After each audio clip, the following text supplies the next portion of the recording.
Hi hello எல்லாருக்கும் வணக்கம் and welcome back to our channel. Vijay டிவியிலிருந்து வெளியேறிய மணிமேகலை ஜி தமிழ் டிவிக்கு போனாங்கன்றது நம்ம எல்லாருக்கும் ரொம்ப நல்லா தெரியும். அதில் டான்ஸ் ஜோடி டான்ஸ் அப்படின்ற ஒரு ப்ரோக்ராமில் தற்போது இவங்க ஆங்கராக இருந்து வந்துக்கிட்டு இருக்காங்க. இந்த ப்ரோக்ராம் ஸ்டார்ட் பண்ணதுலேருந்து மணிமேகலை மட்டும்தான் ஃபோக்கஸ் பண்ணிட்டு இருக்காங்க. ஆரம்பத்தில் மணிமேகலைக்கும் நம்ம ஸ்னேகாவுக்கும் லைட்டாக வந்துட்டு ஒரு சின்ன வாக்குவாதம் மாதிரி வந்துச்சு. அதில் பாபா மாஸ்டர் கூட வந்துட்டு லைட்டாக அந்த இடத்துல உள்ளே போந்து மணிமேகலை டேமேஜ் பண்ணுற மாதிரி பேசினார். மணிமேகலை அங்கேருந்து எப்படியோ வந்துட்டு அவரு டேமேஜ் பண்ணி பேசிட்டு வந்தாங்க.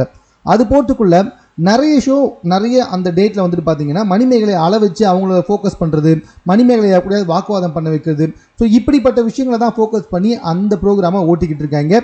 இப்போ பார்த்தீங்கன்னா ஷோவில் மணிமேகலை வந்துட்டு அழுதுருக்காங்க. அழும்போது என்ன பேசியிருக்காங்கன்னா, எந்த ஒரு துறையாக இருந்தாலுமே எந்த ஒரு வேலையாக இருந்தாலுமே வந்துட்டு காலடி எடுத்து வச்ச முதல் நாளே ஜெயிக்கிறதுக்கு யாருமே கிடையாது.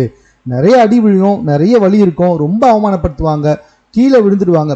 ஆனால் விழுந்த இடத்துல யார் எழுந்து விழுந்து மறுபடியும் ஓட ஆரம்பிக்கிறாங்களோ அவங்க தான் வந்துட்டு ஜெயிப்பாங்க.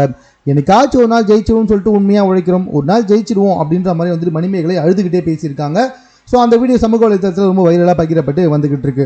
ஸோ முழுக்க வந்துட்டு மணிமேகலை மட்டுமே ஃபோக்கஸ் பண்ணிட்டு இருக்காங்க. கிட்டத்தட்ட நம்ம என்ன சொல்றது, பிரியங்காவுக்கு ஈக்குவலாக மணிமேகலை இங்கே கொண்டு வரணும் அப்படின்னு சொல்லிட்டு ஜி தமிழ் முடிவு பண்ணியிருக்காங்க போல் இருக்கு. ஸோ அதனாலேயே வந்துட்டு மேக்ஸிமம் மணிமேகலை மட்டுமே ஃபோக்கஸ் பண்ணி இந்த ஷோவை எடுத்துகிட்டு போயிட்டு இருக்காங்க. ஸோ எனக்கு தெரிஞ்சு டான்ஸ் ஆடுறவங்களை விட மணிமேகலைக்கு தான் அதிகமாக வந்துட்டு கேமரா வைக்கப்பட்டிருக்கின்றது மட்டும் ரொம்ப தெளிவாகவே தெரியுது. ஸோ இது சம்பந்தமாக உங்கள் கருத்து என்னன்றதை நீங்கள் கமெண்ட்டில் தெரியப்படுத்துங்க. மேலும் இது போன்ற செய்திகளை உடனுக்குடன் தெரிந்து கொள்வதற்கு நம்ம சென்னை சேனலை சப்ஸ்கிரைப் பண்ணுங்கள்.